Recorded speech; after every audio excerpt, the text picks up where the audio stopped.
word secrecy is repugnant in a free and open society, and we are, as a people, inherently and historically opposed to secret societies, to secret oaths, and to secret proceedings. We decided long ago that the dangers of excessive and unwarranted concealment of pertinent facts far outweighed the dangers which are cited to justify it. Even today, there is little value in opposing the threat of a closed society by imitating its arbitrary restrictions. Even today, there is little value in ensuring the survival of our nation if our traditions do not survive with it. So what exactly is the Order of Skull and Bones?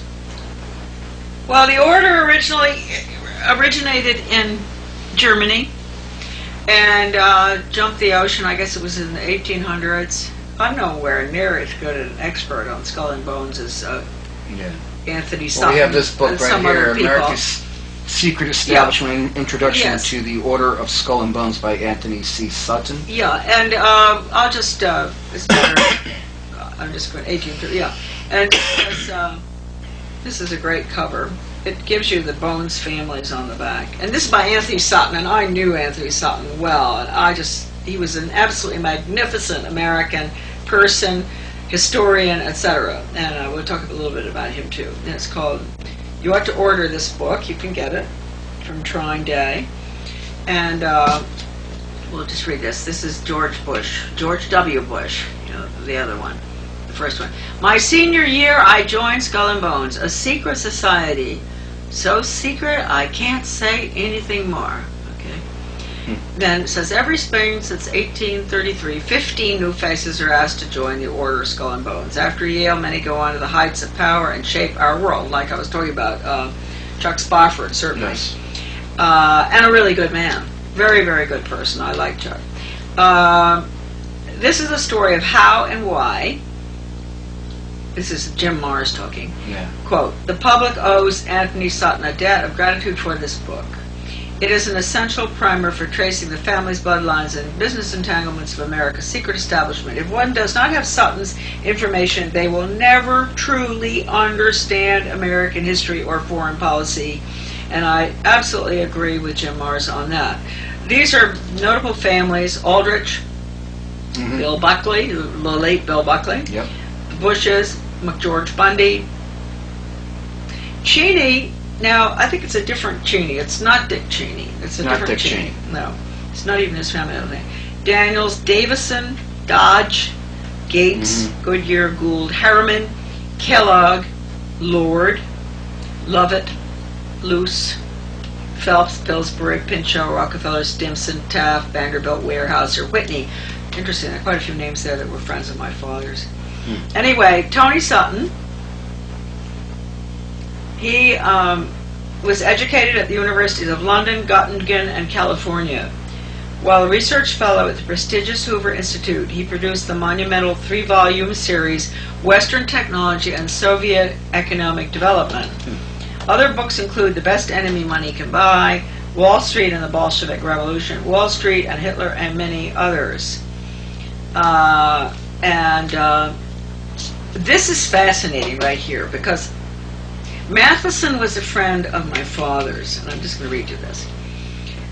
This shows how deeply they were into subversion.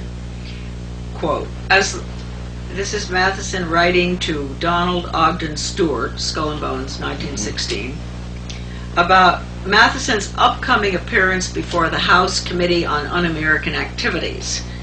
And so he says, quote, as long as we have somebody from Bones who can bring pressure on the committee, I should think we'll be all right.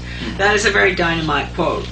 And it says, for over 170 years, they have met in secret. From out of their initiates come presidents, senators, judges, cabinet secretaries, and plenty of spooks. They are titans of finance and industry. And they have just recently installed a third Skull and Bones president of the United States. George W. Bush's secret name is Temporary. Temporary, yeah. His father, George H.W. Bush's Bones name is Magog. Magog. Yes. And his grandfather, Prescott Sheldon Bush, stole for the order one of their prized possessions, Geronimo's skull. But the Order of Skull and Bones secrets have always been safe with a press of which much they owned and began. Time, Life, Fortunes, Henry Luce, Skull and Bones, 1920. Yeah. Newsweek's E. Roland, Bunny Harriman, Bones, 17. Kells Communications, Alfred Kells, Bones, 13. National Review's William Buckley, Bones, 1950. Atlantic Monthly's Davenport, Bones, 1923, among others. If the order is mentioned in the establishment press at all, Bones is defined as just, quote, a staid wayside for students. Its glory faded, end quote. America's Secret Establishment gives you a peek inside the tomb, the secret society's 146-year-old private clubhouse, and its sanctum sanctorum, the mysterious room 322. Heavily documented, including many rare reprints of original order materials, Sutton shows the interlocking power centers and foreign policy initiatives of controlled conflict. Controlled conflict, both sides, always funding both sides. Dominated by bonesmen. You have to keep this going, and if you don't have a war going, then you have the war on terror. Eventually you end up able to have total control. We see it. I mean, the 9/11 really did a job on us. Oh, yeah. Yeah. Now, from the behind-the-scenes funding of Hitler and their support for the budding Soviet Union to Vietnam and on to later intrigues in Angola and China, Sutton shows how Bones uses the Hegelian dialectic method to divide and conquer. For we are opposed around the world by a monolithic and ruthless conspiracy that relies primarily on covert means for expanding its sphere of influence, on infiltration instead of invasion, on subversion instead of elections, on intimidation instead of free choice. So now the book, Anthony's book here, I think he got the list from me. The membership list. Yes. And I'll tell you how that happened. So when my father was not well, one day the postman came. Right. And I was opening all my father's mail in because he couldn't do all these things for himself. And there were these 3 books. And so I went to Dad and I said, here are these books, the membership. Oh, gee. It's the membership of Skull and Bones, Dad. And you got it in book form. And, even at that point, I did not really know how bad it was because Sutton hadn't written the book yet. Sutton's book is the book. Is the book. Yes. How bad is it? What should the people watching this really understand? Well, they should understand that when you have 2 presidential candidates, like the last time around, who are both parties who are members of the Order of Skull and Bones, you better start doing some research. Mm-hmm. Out of a country of, 300 million people? Yeah. We end up with 2. Where there's only 15 per year? Oh, gee. Yes, I mean, this is just absolutely, it doesn't make any sense at all. It's beyond any possibility of chance. Yes, yeah, absolutely. Well, these are the books that are the membership lists, yes, right? and these are, so this is what arrived for Dad. I mean, this is Volume 1, Living Members. Volume 2, Deceased Members. This one is May 1970. That's all the, I think that's the whole crowd going all the way back. Listing going all the way back. Yeah, dead and alive. And so he said to me, oh, they've never done that before. Mm-hmm. This is the first time they've ever published these little, well, this was in 1985 that why does it say May 1977? I don't know. Anyway, Dad said that he'd never seen them before. And that's why we have these wars, constant war, and the goal is a world system, a totalitarian world system where evidently they believe that the elite will survive and live very, very well.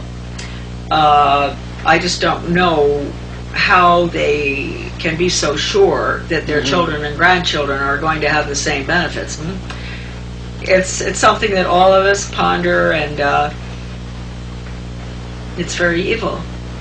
But it goes back to Germany, and if you keep going back, tracing it back, it goes really back here. It goes right back to...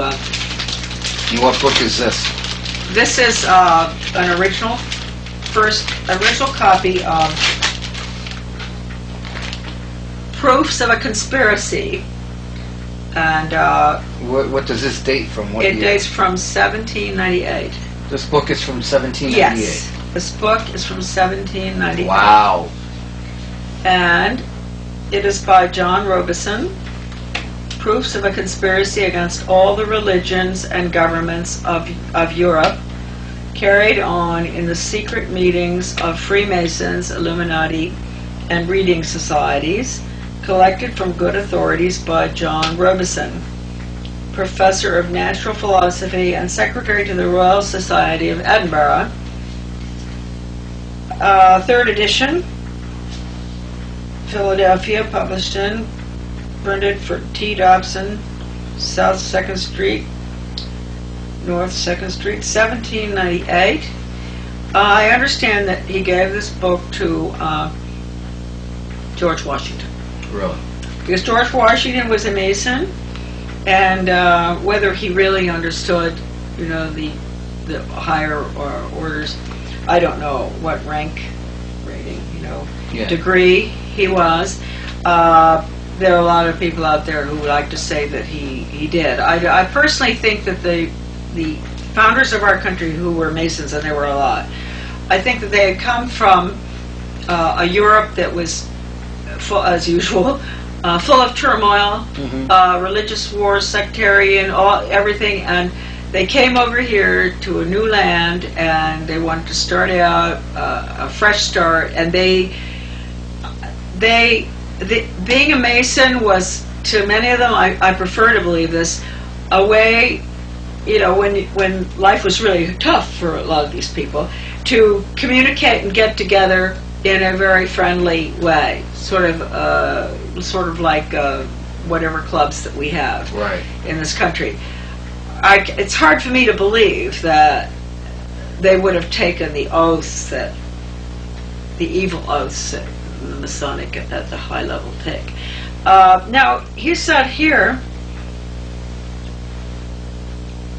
this is the Right Honorable William Wyndham, Secretary at War, Sir, 1797. It was with great satisfaction that I learned, as these funny S's look like F's, that I learned from a friend that you coincided with me in the opinion that the information contained in this performance would make a useful impression on the minds of my countrymen. I have presumed to inscribe it with your name, that I may publicly express the pleasure which I felt when I found that neither a separation for 30 years nor the pressure of the most important business had effaced your kind remembrance of a college acquaintance or abated that obliging and polite attention with which you favored me in those early days of life. And so he does it for him. It doesn't really say terribly much there, but he starts it out, being at a friend's house in the country during some part of the summer 1795. I there saw a volume of a German periodical work called Religions Begenbeiten, Religious Occurrences, in which there was an account of the various schisms in the fraternity of Freemasons. And it goes on, and this book describes his trip to France, and he did a lot of research on the French Orient Masonry, and he was so appalled by what he found. I hope I have this marked here. Well, I can remember what's in here. The discussions of how the French Revolution and everything, because they were responsible for the French Revolution. The Masons were, Masons, right? Yeah. And how they could educate or brainwash the children of royalty who were religious and had a love of country and all. And there's one page in here, it's too bad, I usually have it marked, but where they actually discuss brainwashing them and getting them to understand the need for dropping borders. So the order definitely came out of Germany. And we're looking at Adam Weishaupt, the Illuminati. Yes, absolutely, the Illuminati. This little book here is part of, I don't know, several volumes. A study that was commissioned by the Carnegie Corporation of New York to the American Historical Association to basically change American education from factual learning and history and science and everything to the kind of education we have today that was implemented after World War II. But this little book is 1934, compiled by the American Historical Association. This book was the result of a project funded to the tune of $340,000 by the Carnegie Corporation of New York, called Investigation of the Social Studies in the Schools, and was carried out by the American Historical Association. Professor Harold Lasky, a philosopher of British socialism, said of this report, quote, "At bottom and stripped of its carefully neutral phrases, the report is an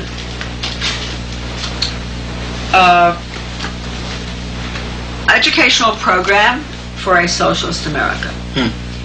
Important excerpts from the conclusions follow. The Commission is under special obligation to its sponsor, the American Historical Association. Above all, it recognizes its indebtedness to the trustees of the Carnegie Corporation, whose financial aid made possible a whole 5-year investigation of social science instruction in the schools, eventuating in the following conclusions and recommendations. The Commission could not limit itself to a survey of textbooks, curricula, methods of instruction, and schemes of examination, but was impelled to consider the condition and prospects of the American people as a part of Western civilization merging into a world order. Of utmost importance is the following admission of the planners' goals to change our free enterprise representative republic. And let me point out here, I'll read this. You know, one could say, oh, that was written in 1934, and so what's she talking about? But Carnegie Corporation, knowingly or unknowingly, I guess they didn't care, they have consistently, through the years, been involved in projects, agreements, the one with the Soviet Union, the School to Work enterprise, what's going on right now, no more academics, our children are being trained for the global workforce, all that. They were involved in, originally, the National Assessment for Educational Progress, which now is testing values. NAEP tests children's, 60% of it is attitudes and values that they're testing for on the environment, on whatever, right? They were deeply involved and funded the Education Commission of the States, which used to send out, all their directives from Denver, Colorado, to every state legislature. And this, usually on the Senate Education Committee, there would be one member on each state Senate Education Committee, the legislature, who was a member of the Education Commission of the States. They were deeply involved in, as I said, the United States. Reagan signed the United States-Soviet education agreements. A month after the Carnegie Corporation, David Hamburg signed the Carnegie Soviet Academy of Science agreement, which was really bad, really bad. Then we went on to their involvement with School to Work and Mark Tucker and Education for the Economy, Rochester, New York, etc., and which is what we're looking at today. And charter schools are all part of it. That's school choice. They say, and a lot of people don't know that charter schools were set up primarily for taking over the public education system through charter schools in order to implement the Cuban or Russian or German school to work system, training children for jobs in the workforce. They will never have an opportunity to change very rarely can you get out of it. The child is not working for his own upward mobility, what he wants. He's working for the corporate fascist state. Right. It's like it's no different from Cuba, where the children are taken out of the classroom at noon to go to the cigar factory. Well, here they're taken out of school to go to whatever other factory, or go to the nursing home, or go to the funeral home, or wherever. They take them wherever they have decided within the community what jobs are going to be available, or whatever. There are these agreements made between the public and the private sector, and how they're going to fill those jobs, and training for the workforce. This is a total change in our whole education system. They could care less about liberal arts. They could care less about foreign languages, or except for the elite who will have to have them for foreign affairs and all, or Shakespeare, or art, or music. It's finished for our children. Finished because of this. And this book is so important. And as Howard Lasky said, it's a plan for a socialist America. And I've gone on and on about Carnegie because it's sort of like Little Red Riding Hood. I mean, Carnegie has left a track. It's like they started out probably earlier than 1934, but they started out with this. And they leave the bread all along, so they get to grandmother's house or whatever. And I can come all the way. I can pick up. It's just fantastic. This isn't that the other foundations are not equally bad. I mean, the Ford Foundation has done all of this stuff abroad. Right. Rockefeller, Pew, terrible Pew Foundation, and yet used to be a wonderful family, the Pew family. Very pro-American, great family. Actually, so many of these, except I can't say that for Carnegie. Ford, yeah, sort of. Some bad eggs. But they've made it so easy for me. But I've been able to follow the complete takeover of our country by an alien system, and it is the Soviet system. There is no question that right now we're going under the Soviet system, because it's the regional government system through NAFTA, through North American Union, right, modeled on the European Union, referred to by Gorbachev as the new European Soviet. So what does that make us? So Carnegie is up to its eyeballs in this stuff. And so it goes on to say, in this little book, the Commission, 1934, folks, was also driven to this broader conception of its task by the obvious fact that American civilization, in common with Western civilization, is passing through one of the great critical ages of history, is modifying its traditional faith in economic individualism, that's free enterprise, and is embarking upon vast experiments in social planning and control, which call for large-scale cooperation on the part of the people. Cumulative evidence supports the conclusion that in the United States, as in other countries, the age of laissez-faire in economy and government is closing, and a new age of collectivism is emerging. Okay, folks, collectivism is communism. Right. The implications for education are clear and imperative. A, the efficient functioning, now think in terms of Mark Tucker and David Hornbeck and education for the economy and education for all and outcomes-based education and whatever. Just think in terms of what's going on now, because this is exactly what's going on right now. They have accomplished They wrote about it years ago. Goal, yes. The implications for education are clear and imperative. A, the efficient functioning of the emerging economy and the full utilization of its potentialities require profound changes in the attitudes and outlook of the American people, especially the rising generation.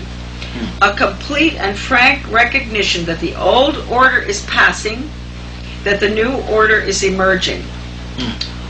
This is all, when I'm reading, is in this book. Okay? Right. Organized public education in the United States, much more than ever before, is now compelled, if it is to fulfill its social obligation, to adjust its objectives, its curriculum, its methods of instruction, and its administrative procedures to the requirements of the emerging integrated order. If the school is to justify its maintenance and assume its responsibilities, it must recognize the new order and proceed to equip the rising generation to cooperate effectively in the increasingly interdependent society and to live rationally and well within its limitations and possibilities. All right. So that, you probably understand why I consider that book to be so I can see very why. important. Now, this connects directly to the Reese Commission and Norman Absolutely. Dodd, and we really need to get into Yes, that right now. absolutely.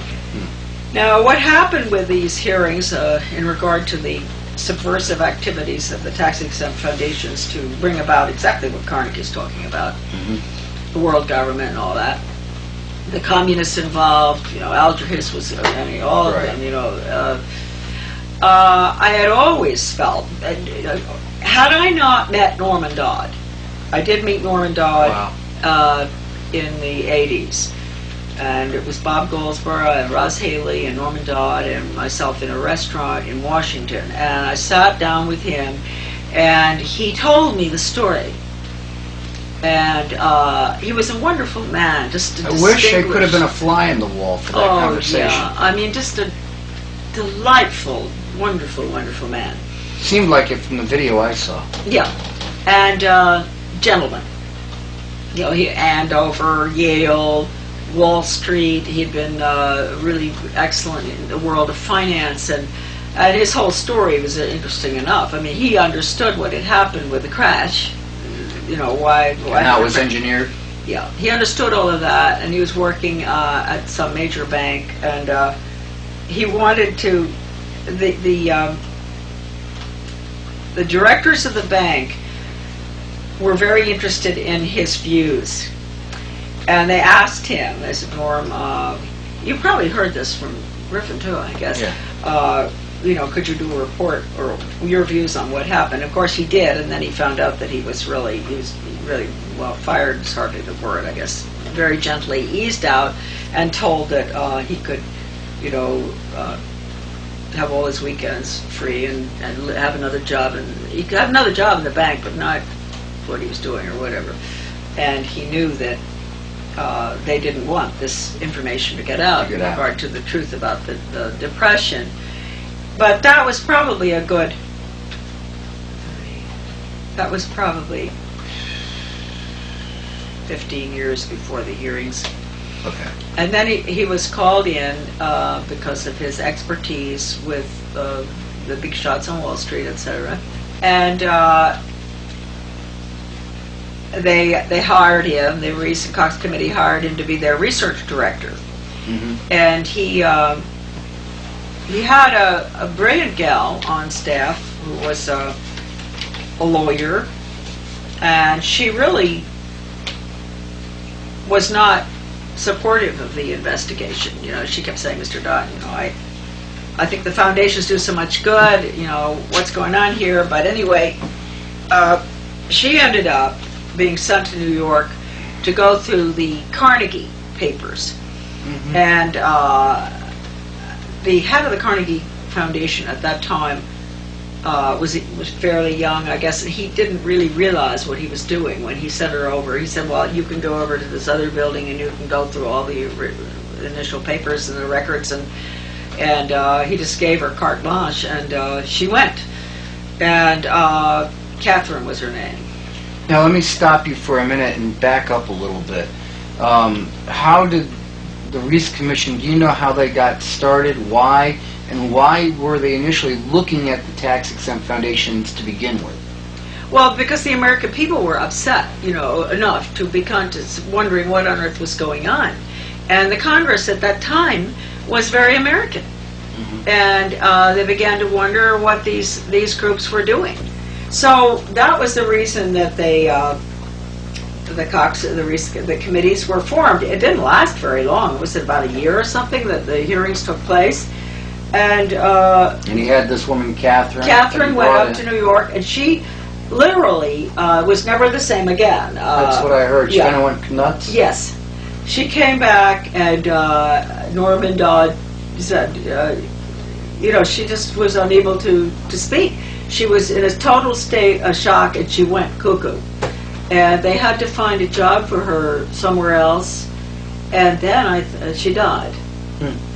And mind you, this was someone who really didn't want to even be involved in it. In the beginning, thought the foundations were doing such wonderful work. I felt that the world should know why we lost our country, because this is why we lost our country. It's all there. Yes, it's here. It's in Quigley's book. It's here. It's Skull and Bones. I mean, basically what we've got here today, sometimes it's good when I've lost other books. Well, the thing is, I'm currently reading The Anglo-American Establishment by Carroll Quigley. Carroll Quigley, I do know, was a mentor to Bill Clinton, and he was basically like the official historian for the Council on Foreign Relations. Yes. What would you like to add, now that I've given you that springboard? What do you want to add and get into Carroll Quigley? Because he is so significant to what we're talking about today. Right, he is. Well, now this book, A History of the World in Our Time, it's by Macmillan. It was so controversial that Macmillan destroyed the plates. But there's one particular page that is very, very important in regard to what all of us are worrying about right now. Why is it that we can never have a candidate for president, and truly even candidates for Congress?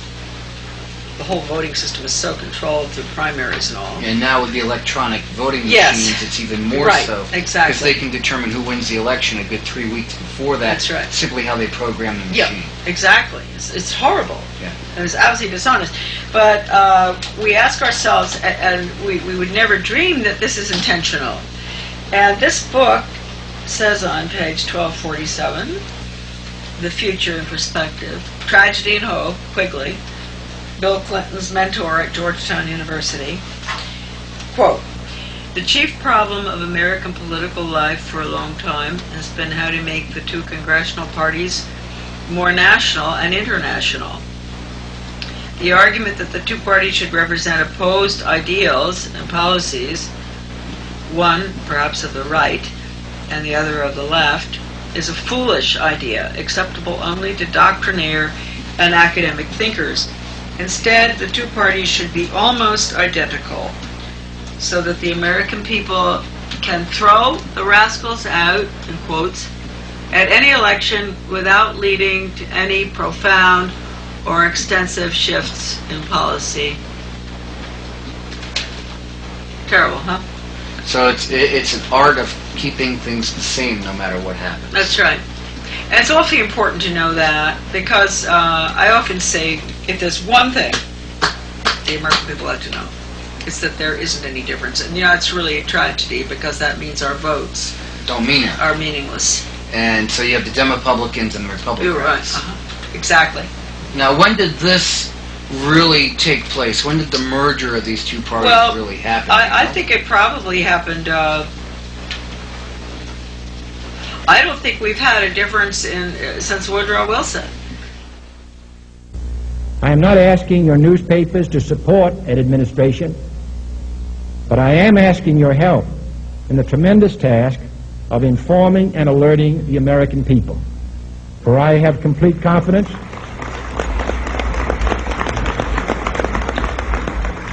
in the response and dedication of our citizens whenever they are fully informed. Start off from the beginning for us. How did you get involved at that level that you were working at in the Reagan administration? How did you become the senior policy advisor in education? That was a total miracle. I mean, a lot of the things that I've told you today really have been sort of like miracles. How I landed in these various positions where I really had no reason to be there. I mean, I certainly am not equipped to be a senior policy advisor in the U.S. Department of Education. Thank heavens I'm not, because that would mean I'd probably be pretty evil. What happened was Ronald Reagan had promised that he was going to get rid of the U.S. Department of Education, which is a totally unconstitutional entity. And I'd like to point out right there that when Carter, it was his baby, managed to get it in 1978, he promised the teachers' union that he'd get that for them. And he thought he was getting all the teachers' votes, but I don't think so, because I remember reading statistics that said 60% of the American public school teachers did not want a U.S. Department of Education. A lot of people think they all run, to the tune of the NEA. They don't. They have to abide by the NEA because there's money there. They have to. It's right. Ridiculous how they're bribed. But anyway, so he was going to get rid of it. And all of a sudden, I was assigned to this particular slot in the U.S. Department of Ed, which is the most important position that one could possibly have in the whole world dealing with education. Okay. Yeah, because the United States is the most important country in the world, and this was the office which was connected with the UN, UNESCO, and Paris, and all over, where all of the policy was being made, and which also took directives from the UN. See, I mean, we never did anything that UN hadn't approved of, but right. It came from the UN down into our office, then it would spread out all over and all over the world. So it wasn't just a U.S. Department of Ed for the United States. We were very influential in forcing a lot of rotten policies on other countries as well. So there I am, in this office, surrounded by all the old files from the other senior policy advisors, and I'm like a child in a candy shop. I don't know what to go after first, and these dumb former senior policy advisors who probably were, the former president of Columbia or Stanford. That was the level at which right. They left all their stuff there. Really? So here I can look at all the old stuff, I can look at all the forward stuff, and then my boss, he made a big mistake. He sent me uptown to sort of get me out of his hair because I was bothering him. He didn't know what I was doing. You were the fly in the ointment. Yes. And he sent me uptown to the National Institute of Education. What a stupid thing to do. He sent me into the belly of the beast. I mean, I was not quite in the belly. I was in the outer rim, which controlled the belly in a way. Right. But one day I'm going through all these grants and contracts to see if they're being properly handled. Are they getting their reports in on time? This, just cut and dried stuff. That's what my boss sent me up to do, And so I start going through these things. They're computer printouts, and I'm looking at the abstracts as they're telling me what these things are for. And I run across this one in Lansing, Michigan, and it says that they're working with first graders. And they're pre and post testing first graders on their values and their feelings about their parents and whether they fight at home and all this stuff. And I thought, oh, this is the 80s we're talking. Yeah, and so I thought, well, this sounds sort of like what I was going through as a local school board member. Mm-hmm. And I always knew that I knew the National Diffusion Network was national. I knew that it came right out of the office that I was in later under Reagan. I had always followed John Goodlad, who's probably the major change agent in the world. Who's the unbelievable quotes that I have of Goodlad that, the student of the future and how we can change his behavior, and that's the goal, etc. And my husband used to say, when I have nightmares, he'd say, you're having a nightmare about John Goodlad, because I'd read all of his horrible books that had nothing to do with education, had only to do with the complete changing of our children's characters and personality for a global system. Wow. And, oh yeah, really bad. More of like the hive mind, right? Oh yeah, absolutely. So, I looked in the corner and I saw this box that said the Goodlad Study. And I thought, ooh, big box, this big. Oh my God. And I thought, oh, what the heck with my typewriter ribbon, I did. I hit the mother load. And I got in there, and all of these foundations were funding it, right? And there were 5 books that came out of it. It said in there that 4 books, I guess, that had been commissioned. One was Schooling for a Global Age. The other was the communities in their schools, and that's all community ed. all this stuff we hear about community and community councils and community ed in China and okay, arts in the school, how to use art to brainwash, and John Goodlad's A Place Called School. Well, the global education one was just unbelievable. In fact, but that was the mother lode. Yes, that was the mother lode for the whole mess that we're in right now. And so then Ed Curran, he gets so upset with everything that's going on in there that he writes a letter to the president, to Reagan, and recommending that his own office, the National Institute of Education, be abolished. And he has a code to get through to the president because he's a director of a very important office. He was far higher up than I was. Right. And so Reagan is out of the country at that time, and what did they do? It was either Dick Darman or someone in the White House with Reagan who sent that letter over to T.H. Bell, who was the biggest skunk. And that's a compliment that ever. He was out of Utah. You don't want to talk bad about real, skunks, though, right? really bad, real socialist. So anyway, Bell gets the letter, and he fires him, Ed Curran. And Reagan comes back and lets it stand. Wow. So then I realized what I was dealing with, because before I went to Washington, I was very pro-Reagan, and that California group, UROC out there, United Republicans of California, in Southern California, they knew what Reagan was all about as governor. And when he was running for governor, they wrote this little book called Here's the Rest of Him. Huh.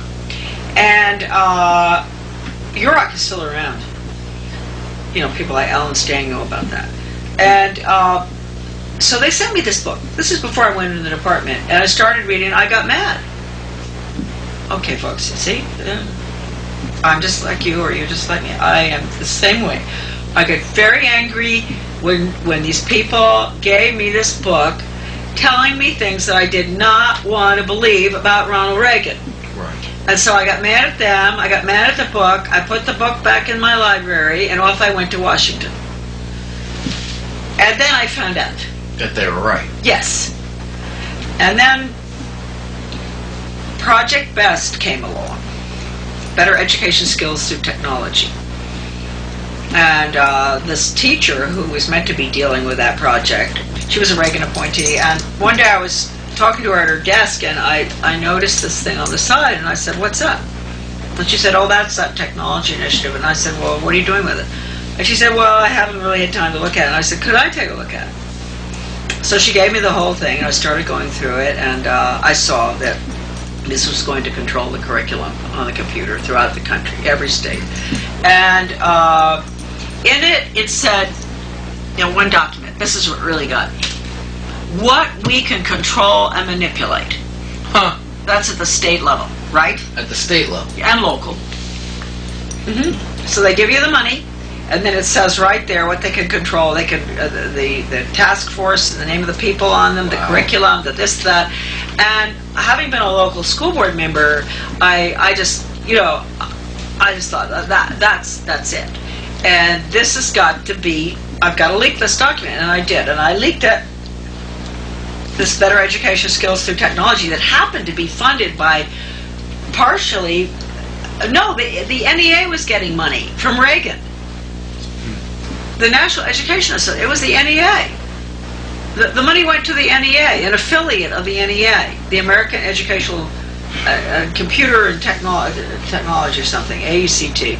And so I leaked it to Human Events, but only after I had gotten everything out of there, out of the office, because I knew I was going to get canned. And then one day, I was sitting in my office, and there was this glass between my office and my boss's. I was back in the main office again. And he was talking to the head of the technology initiative, who I knew quite well, Arthur Melmond. And Arthur really liked me because I had fooled him. He really thought I was one of them. I really had fooled him. And so I could see my boss saying, pointing her finger to the glass. He was reading Human Events. He was reading the article that I gave it to Human Events, right? He was reading the cover story on Project Best, and he pointed to Arthur, and I thought, oh, well, that's it, you know. And so I just got up and I took my purse. Everything was at home anyway, and I got out. I went home, and then the phone rang, and his secretary, who was one of us, a really good girl, she said, Charlotte, I hope you got everything out of here because you're canned and you can't come back. And I said, I'm okay. I've got everything. So then I wrote Reagan a long letter that I know he received because this journalist, John Lofton, who I knew down there, after I hadn't gotten an answer for about a month, he called Reagan's office, and the secretary said, oh yeah, he's got it right on, it's right on his desk, and he's made notes all over it, and he's sending it on to Ed Meese. And in that letter, I put that letter on my website. It's on Deliberate Dumbing Down, you can read it. And I told him everything that was going on, and even at that point, I just couldn't believe that the guy could be that bad. And I said, this is certainly not, I cannot believe that if you could see what is going on in this building, that you wouldn't have a heart attack. You've got to do something about this. This place has got to go. Or it has got to have happened what Ed Coring wanted. At least get rid of the heart of it. The rot at the National Institute of Education. Get rid of that. The research arm. And I never had an answer. I said, I want a response so that I can tell everybody that the president got my letter.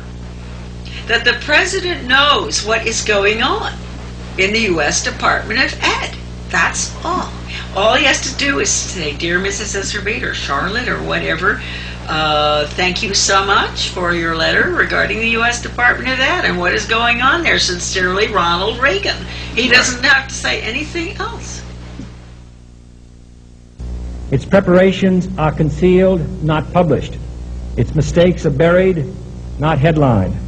Its dissenters are silenced, not praised. No expenditure is questioned, no rumor is printed, no secret is revealed. No president should fear public scrutiny of his program, for from that scrutiny comes understanding, and from that understanding comes support or opposition, and both are necessary.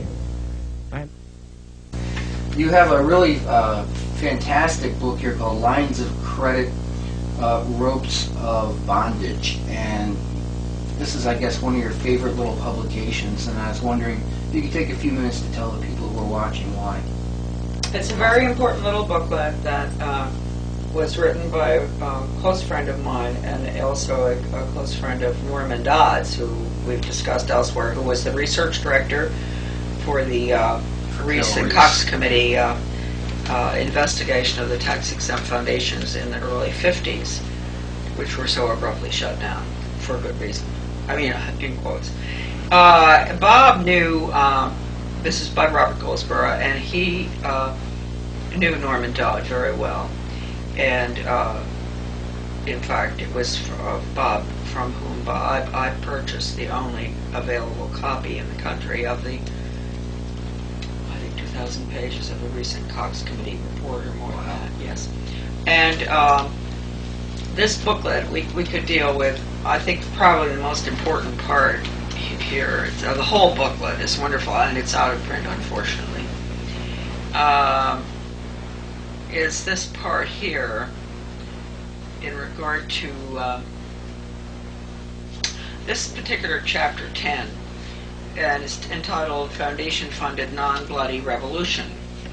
And I'm going to read a bit from here. Committee Chairman B. Carroll Reese warned fellow congressmen of a diabolical conspiracy that a certain few foundations were financing the socialist and communist overthrow of the United States.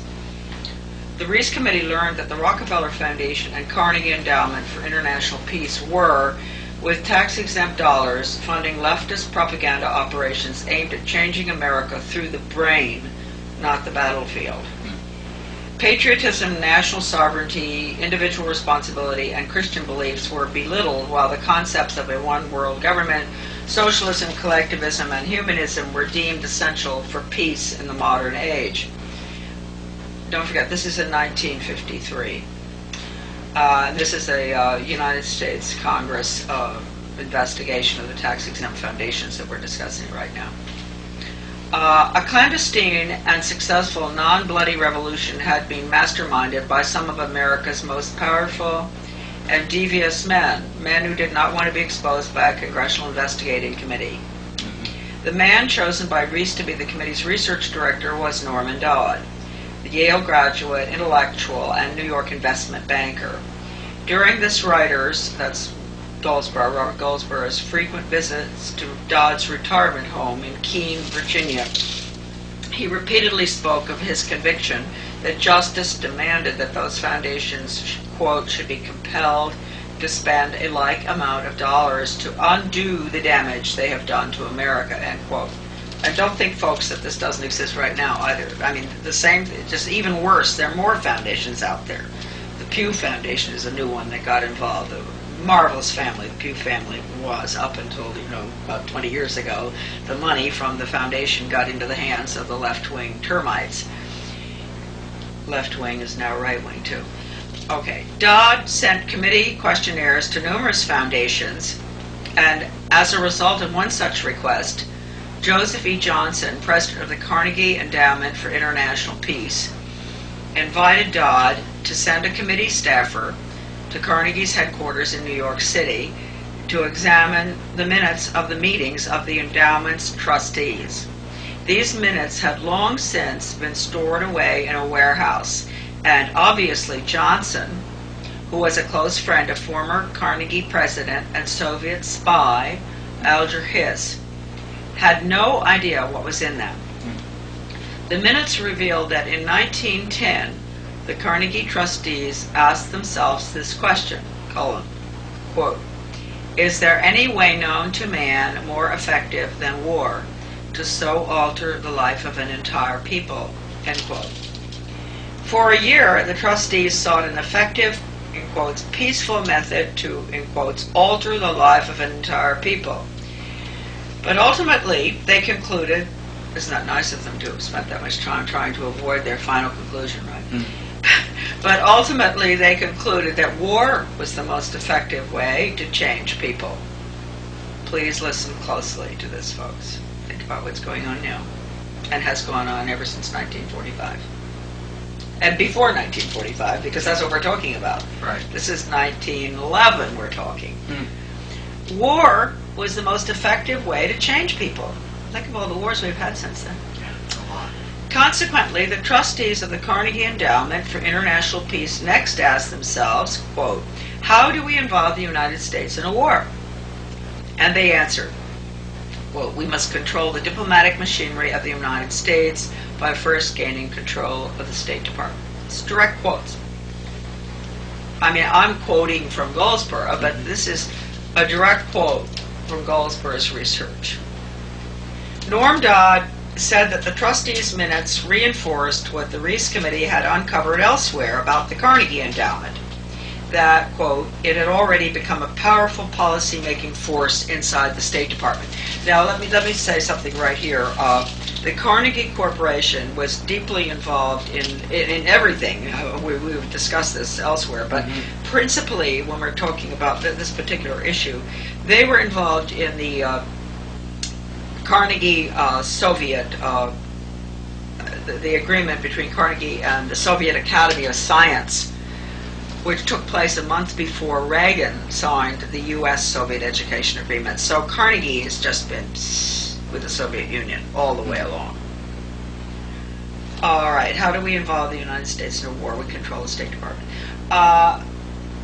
Norm Dodd said the trustees' minutes reinforced what the Reese Committee had uncovered elsewhere about the Carnegie Endowment, that it had already become a powerful policy-making force inside the State Department. I worked in the State Department in Soviet affairs, I remember, in 1959. And I saw a lot of weird things there, too. During those early years of the Carnegie Endowment, war clouds were already forming over Europe, and the opportunity for the enactment of their plan was drawing near. This is pre-World War I. History proved that World War I did indeed have an enormous impact on the American people. For the first time in our history, large numbers of wives and mothers had to leave the home to work in war factories, thus effectively eroding women's historic role as the heart, in quotes, of the family. The sanctity of the family itself was placed in jeopardy.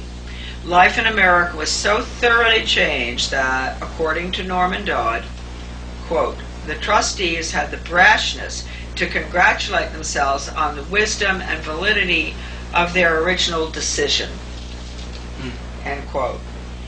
They sent a confidential message to President Wilson. This is the trustees of the Carnegie Endowment. A confidential message to President Wilson insisting that the war not be ended too quickly. Now keep in mind, this is when we had soldiers in Europe, the Belgians, the French, everybody, even the other side, World War I, were dying in numbers that are absolutely incomprehensible. I mean, in Flanders, I think in one day, 10,000 died.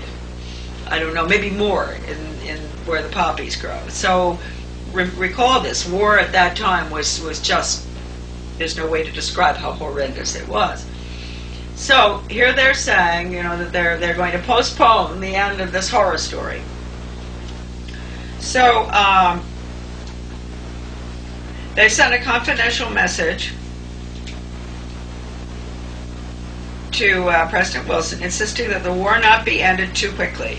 Carnegie trustee Cleveland Dodge, one of Wilson's financial supporters, had direct access to the president, as did Elihu Root, endowment president from 1910 to 1925. After the war, the Carnegie Endowment trustees reasoned that if they could get control of education in the United States, they would be able to prevent a return to the way of life as it had been prior to the war. And they recruited the Rockefeller Foundation to assist in such a monumental task. According to Dodd, they divided the task in parts, giving to the Rockefeller Foundation the responsibility of altering education as it pertains to domestic subjects. But Carnegie retained the task of altering our education in foreign affairs and about international relations. And I just mentioned to you that the agreement was signed with the Carnegie, with the Soviet Academy of Science in 1985, and that was just one of few agreements. The foundations decided the most effective method of achieving this goal would be by altering American history. So they awarded grants, fellowships, and scholarships to those professors and historians who would rewrite American history and promote one-worldism, humanism, and socialism. By the early 30s, the well-laid plans of the foundation trustees had reached fruition. Remember that little blue book I showed you? Yes. Conclusions and Recommendations for the Social Studies? Yes. That's a direct result of this movement, this effort. By the early 30s, the well-laid plans of the foundation trustees had reached fruition. The book was dated, I think, 1934. And a Reese Committee staff report concluded, 1, that there had indeed been a non-bloody revolution in America between 1933 and 1936. 2, that a certain few foundations had funded efforts to change the beliefs of the American people through education and propaganda. And 3, that these revolutionary changes had been accepted without resistance. This means greater coverage and analysis of international news, for it is no longer far away and foreign, but close at hand and local. It means greater attention to improved understanding of the news, as well as improved transmission.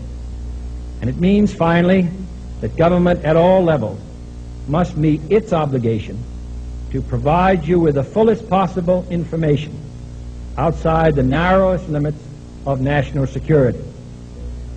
And so it is to the printing press, to the recorder of man's deeds, the keeper of his conscience, the courier of his news, that we look for strength and assistance, confident that with your help, man will be what he was born to be, free and independent.